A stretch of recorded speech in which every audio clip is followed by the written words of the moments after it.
उत्तर प्रदेश जो इस देश का सबसे बड़ा राज्य है और वहां से लोकसभा की 80 सीटें आती हैं और दिल्ली की सत्ता में प्रधानमंत्री बनाने में सबसे महत्वपूर्ण रोल उत्तर प्रदेश का होता है। इसी उत्तर प्रदेश में कुछ ही दिनों पहले इस देश के यशस्वी प्रधानमंत्री नरेंद्र मोदी ने राम मंदिर के भव्य निर्माण के समय जिस तरीके से यह घोषणा की कि इस देश में काल चक्र बदल गया है और राम राज्य की स्थापना शुरू हो चुकी है, लेकिन उत्तर प्रदेश में पेपर लीक, युवाओं की समस्याएं, रोजगार की समस्या और जीवन से जुड़ी हुई जो दूसरी समस्या को अगर देखें तो उससे राम राज्य की इस कल्पना और काल चक्र के घूमने पर कहीं ना कहीं प्रश्न चिन्ह लगाता है। जल्दी ही बात यूपी में सिपाही भर्ती के दौरान पेपर लीक का मामला है, जिसमें 60,000 पदों के लिए कम से कम 48 लाख लोगों ने आवेदन किया, पेपर दिया, लेकिन तभी खबर आती है कि यह पेपर लीक हो गया है। इसको लेकर युवाओं में आक्रोश बढ़ा और युवा धरना पर आ गए। इससे पहले उत्तर प्रदेश के मुख्यमंत्री योगी आदित्यनाथ इस बात से इनकार करते रहे कि पेपर लीक हुआ है, लेकिन जब साक्ष्य सामने आने लगे तो योगी आदित्यनाथ को भी बैकफुट पे आना पड़ा और उनको ये कहना पड़ा कि यह पेपर रद्द कर दिया जा रहा है और 6 महीने के अंदर दोबारा पेपर कराया जाएगा। और समस्या यहीं पे खत्म नहीं होती। अगर आप देखें तो इसी के पैरल 11 फरवरी को एक पेपर कराया गया, समीक्षा अधिकारी और समीक्षा अधिकारी सहायक के तौर पे, लेकिन इस पेपर के भी लीक का मामला युवाओं के बीच है और प्रयागराज में लोकसभा सेवा आयोग के बाहर युवा धरना पर हैं और अलग अलग माध्यम से वो इसके साक्ष्य जुटाकर सरकार के पास भेज रहे हैं, लेकिन अभी सरकार इस बारे में निर्णय लेने की स्थिति में नहीं है। सवाल इस बात का है कि आखिर में जिस राम राज्य की कल्पना यूपी के मुख्यमंत्री आदित्य योगीनाथ और इस देश के प्रधानमंत्री नरेंद्र मोदी करते रहे हैं, आखिर में इसका प्रभाव यूपी में क्यों नहीं देखा जा रहा है। अगर आप उत्तर प्रदेश की वास्तविक समस्या को देखें तो लगभग 2 करोड़ के करीब रजिस्टर्ड बेरोजगार यूपी में मौजूद हैं और जो रजिस्टर्ड नहीं है उनकी भी तादाद 80 लाख से लगभग 1 करोड़ के तौर पे मानी जाती है। और अगर आप यूपी में रोजगार और युवाओं के एजुकेशन सिस्टम को देखें तो इसकी जो गुणवत्ता है वो देश के लगभग निचले स्तर पर है। वहां की लड़कियां जो 12वीं और ग्रेजुएशन कर चुकी हैं उनको इंग्लिश पढ़ना और लिखना तक नहीं आता और ऐसी शिक्षा के साथ इस देश के दूसरे राज्यों के युवाओं के सामने वो कैसे बैठ पाएंगी और कैसे टिक पाएंगी। और शायद यही कारण है कि इस प्रदेश के ज्यादातर लोग या ज्यादातर युवा दूसरे राज्यों में जाकर कारखाने, फैक्ट्रीज में काम करते हैं और यहाँ के युवा सरकारी नौकरी जैसे सिपाही, आर्मी और इस तरीके के नौकरियों में जहाँ पर शिक्षा की उतनी ज़रूरत नहीं होती, ऐसे नौकरियों की होड़ लगी हुई है। अगर आप यूपी में रोजगार की समस्या को देखें तो इस रोजगार में इंडस्ट्रियल जहां पे अच्छी नौकरियां मिलती हैं, जहां पे बड़ी बड़ी कंपनियां जो है कि हैं, चाहे वो IBM को ले लो, चाहे वो गूगल को ले लो या दूसरी जो टेक कंपनियां हैं उन सारी कंपनियों को ले लो, तो गाजियाबाद, नोएडा, इस जो दिल्ली से सटा हुआ बेल्ट है उसके अलावा अगर पूरे यूपी में देखें तो इतना बड़ा यूपी इस तरह की कंपनियों से खाली है। हालांकि योगी आदित्यनाथ ने अपने 8 साल के कार्यकाल के दौरान बहुत कोशिश की कि किसी तरीके से फॉरेन इन्वेस्टमेंट को यहां पर लिया जाए, लेकिन शायद उनकी काबिलियत अभी तक रंग लेकर नहीं आ पाई है। और जहां तक पेपर में के लीक का मामला है, उस मामले में भी यूपी आदित्यनाथ ने कड़े नियम जो है कि कानून बनाए हैं। सावधान, इसी के साथ पेपर कैसे बंद होंगे, कैसे खुलेंगे, वो सारी चीजें कैमरे की निगरानी पर हो। और जिस तरीके के आदेश पेपर को कराने को लेकर हैं, उससे पता लगता है कि योगी सरकार के सामने रोजगार देने से ज्यादा बड़ी समस्या एक निष्पक्ष पेपर कराने की है। और अगर इस पूरे मामले को देखें तो यह सवाल सिर्फ योगी सरकार के सामने ही नहीं है। इससे पहले उत्तर प्रदेश में जितनी भी सरकारें रही हैं, नौकरी को लेकर जिस तरीके की पारदर्शिता, जिस तरीके की निष्पक्षता और जिस तरीके की घूसखोरी का सवाल उठता आया है, वह उत्तर प्रदेश के इतिहास में शामिल है। और शायद यही कारण है कि उत्तर प्रदेश हर एक क्षेत्र में पिछड़ा हुआ था और पिछड़ता जा रहा है। लेकिन इसी के साथ इस देश के दो बड़े नेता, जिसमें प्रधानमंत्री नरेंद्र मोदी और अपने भारत जोड़ो न्याय यात्रा को लेकर राहुल गांधी कुछ ही दिन पहले यूपी के बीच में थे। सबसे पहले तो राहुल गांधी को सुनिए कि इस पूरे मुद्दे को लेकर वह जनता से किस तरीके से संवाद कर रहे हैं और जनता किस तरीके से उसका रिएक्शन दे रही है। बताओ ओबीसी क्या, बताओ। आपको नहीं घबराना, ओबीसी क्या है मुझे बताओ।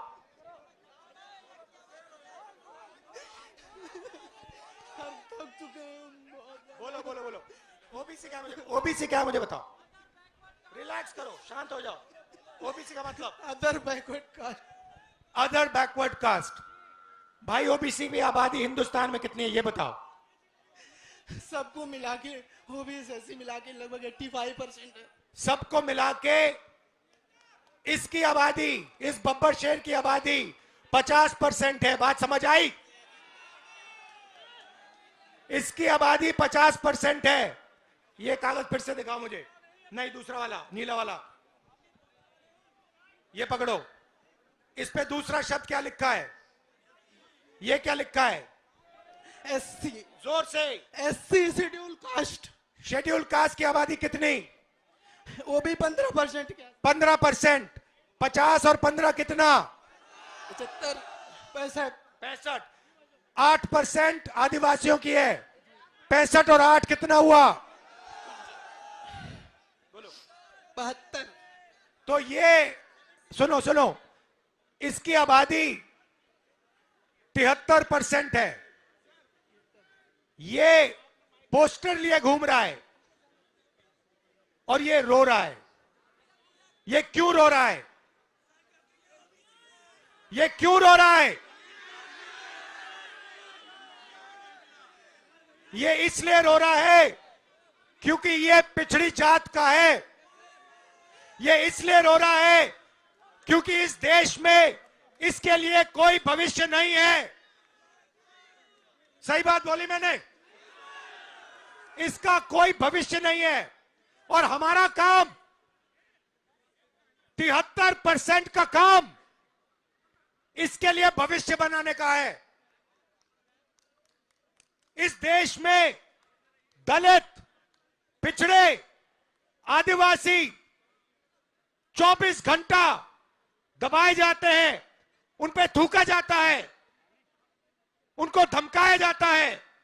आप पिछड़े हो, आप दलित हो, आदिवासी हो, आपका काम सड़कों पे लिए ऐसे पोस्टर लिए घूमने का है। ये आपका काम है। आपका इस देश में और कोई काम नहीं बचा। ये आपका भविष्य। मैं वाराणसी गया, वाराणसी में देखा मैंने, रात को बाजा बज रहा है। ठहर जा, बाजा बज रहा है। वहां पे शराब पिए सड़क पे लेटते हुए बाजा बज रहा है। यूपी का भविष्य रात को शराब पिए नाच रहा है, डांस कर रहा है नशे में। दूसरी तरफ राम मंदिर खुलता है। राम मंदिर में आपको नरेंद्र मोदी दिखेगा, आपको अंबानी दिखेगा, आपको अदानी दिखेगा, आपको हिंदुस्तान के सबसे अरबपति दिखेंगे। आपको एक पिछड़ा नहीं दिखेगा, आपको एक दलित नहीं दिखेगा, आपको एक आदिवासी नहीं दिखेगा। क्यों नहीं? ये वो आपकी जगह नहीं भाई और बहनों। आपकी जगह सड़कों पे भीख मांगने की है। आपका काम हिंदुस्तान में सड़क पे जाकर ऐसे पोस्टर दिखाने का है। और उनका काम, उनका कुछ नहीं होगा भैया, उनका काम पैसा गिनने का है। आपके बच्चे जीएसटी देते हैं, आप जीएसटी देते हो। मीडिया के आप, नाम क्या आपका? हाँ, आप शिव प्रसाद जी हैं। आपके मालिक का क्या नाम है? आपके मालिक का क्या नाम है? क्या नाम है? नाम बताओ, नाम बताओ। ओए मारो मत यार, मारो मत उसको, मारना नहीं है, मारना नहीं है। नाम बताओ उसका। वो ओबीसी है? नहीं। वो दलित है? नहीं। वो आदिवासी है? नहीं। अरबपति है वो। आपने कभी भैया उसको मारो मत बेचारे को। भैया आप आ जाओ यहां, आ जाओ, आ जाओ। डरना नहीं है, इसको बुलाओ। आ जाओ, आ जाओ, आ जाओ। मारना नहीं है इसको। आओ इधर, इधर आओ भाई, इधर लाओ इसको। आ जाओ, आप रिलैक्स करो, रिलैक्स करो। यहां आ जाओ बस शांति से। भैया शांति से यहां आ जाओ, बस बैठ जाओ, कोई प्रॉब्लम नहीं है। इनके जो मालिक हैं, अरबपति हैं, ये किसानों की कभी बात, बैठो बैठो, ये किसानों की कभी बात नहीं करेंगे। ये दलितों की, पिछड़ों की कभी बात नहीं करेंगे। ये अपने अखबार में ऐसा कभी नहीं दिखाएंगे। ये हिंदुस्तान का भविष्य है, ये है। इसको देखो अच्छी तरह। पेपर लीक, बेरोजगारी, महंगाई, ये आपका भविष्य है। और दूसरी तरफ 24 घंटा आपका ध्यान इधर उधर करते रहते हैं। इधर देखो, उधर देखो। भाइयों और बहनों, आपकी 73% आबादी है। क्रांतिकारी कदम लेना है आपको। मैं बता देता हूं क्या है। जाति जनगणना, सबसे पहले आपको पता लगाना है आपकी आबादी कितनी। उसके बाद इस देश का जो धन है किसके हाथों में, वो आपको पता लगाना है। आपको सुबह उठना है, कहना है भारत माता का कितना धन मेरे जेब में आया। अदानी उठता है सुबह और कहता है आज मैंने सोचना है, मैंने देखना है सोने की चिड़िया का कितना पैसा मेरे जेब में आया। यही सवाल आप सबको अपने आप से हर रोज पूछना पड़ेगा। जब तक आप ये सवाल नहीं पूछोगे तब तक आप लोग प्रगति नहीं कर सकते हो। तो आपने राहुल गांधी को देखा। राहुल गांधी को यह बात तो समझ में आ गई है कि अगर युवाओं के मुद्दों को देश के सामने रखा जाए, उनकी समस्याओं को देश के सामने रखा जाए, इसी के सहारे ही दिल्ली की सत्ता को हिलाया जा सकता है। इसीलिए वो बार बार, चाहे वो अपने न्याय यात्रा के दौरान बिहार में हो, यूपी के अलग अलग सूबों में हो, या इसी के साथ देश के दूसरे राज्यों में हो, वो बार बार युवाओं के सामने और रोजगार की समस्या को वो सामने रख रहे हैं। और किस तरीके से यह सरकार रोजगार देने में असमर्थ है उसको प्रस्तुत करने की कोशिश कर रहे हैं। इसी के साथ वह अपने न्याय यात्रा के माध्यम से पिछड़े, दलित और आदिवासियों की जो प्रतिनिधित्व है इस देश की सरकारों में, बड़ी बड़ी संस्थाओं में, उसको भी उजागर करने की कोशिश कर रहे हैं। और वह यह बात कहने की कोशिश कर रहे हैं कि इस देश के प्रधानमंत्री लोगों के साथ अन्याय कर रहे हैं और वह सिर्फ बड़े बड़े कारपोरेट के लिए ही काम कर रहे हैं। लेकिन राहुल गांधी को यह भी बताना पड़ेगा कि जो पेपर लीक और रोजगार की समस्या है वह सिर्फ उत्तर प्रदेश में नहीं है, चाहे वो मोदी के ही दूसरे राज्य हरियाणा को ले लो, एमपी को ले लो, सारी जगहें पेपर लीक का मामला है और रोजगार की समस्या है। यहां तक कि जिन स्टेट में कांग्रेस की सरकार है वहां पे भी रोजगार की समस्या है। तो राहुल गांधी को यह भी बताना चाहिए कि जिन राज्यों में उनकी सरकार है उसमें वह रोजगार की क्या व्यवस्था उन्होंने कर रखी है और इसके साथ साथ पेपर निष्पक्ष हो और लीक का मामला सामने ना आए, उन्होंने उसके लिए वहां पर क्या व्यवस्था कर रखी है। और इसी के साथ यह भी उनको बताना चाहिए कि आने वाले समय में यदि सत्ता उनको दी जाती है तो इस पूरे मामले को सोल्व करने के लिए उनके पास किस तरीके का प्लान है। और इस देश के यशस्वी प्रधानमंत्री बीएचयू में भी छात्रों के बीच थे और लेकिन छात्रों के बीच होते हुए वह एक बार भी उत्तर प्रदेश में रोजगार की समस्या और पेपर लीक के मामले और युवाओं के धरने के बारे में थोड़ा भी जिक्र उन्होंने नहीं किया। वह सिर्फ छात्रों से यह संवाद करते रहे कि किस तरीके से नमो ऐप से सेल्फी ली जाती है और मंदिर, मस्जिद और श्री राम के सहारे ही वह लोगों से संवाद कर रहे हैं, लेकिन वास्तविक मुद्दे जो युवाओं के यूपी की राजनीति में तैर रहे हैं शायद उनको वो अनदेखा कर रहे हैं। काशी में करने वाले तो केवल महादेव और उनके गण हैं। जहां महादेव का कृपा हो जाला ऊ धरती अपने ऐसे ही समृद्ध हो जाले।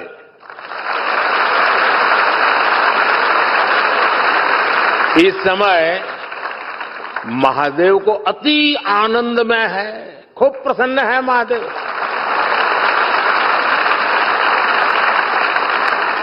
इसलिए महादेव के आशीष के साथ 10 वर्षों में काशी में चारों ओर चहुं ओर विकास का डमरू बजा है।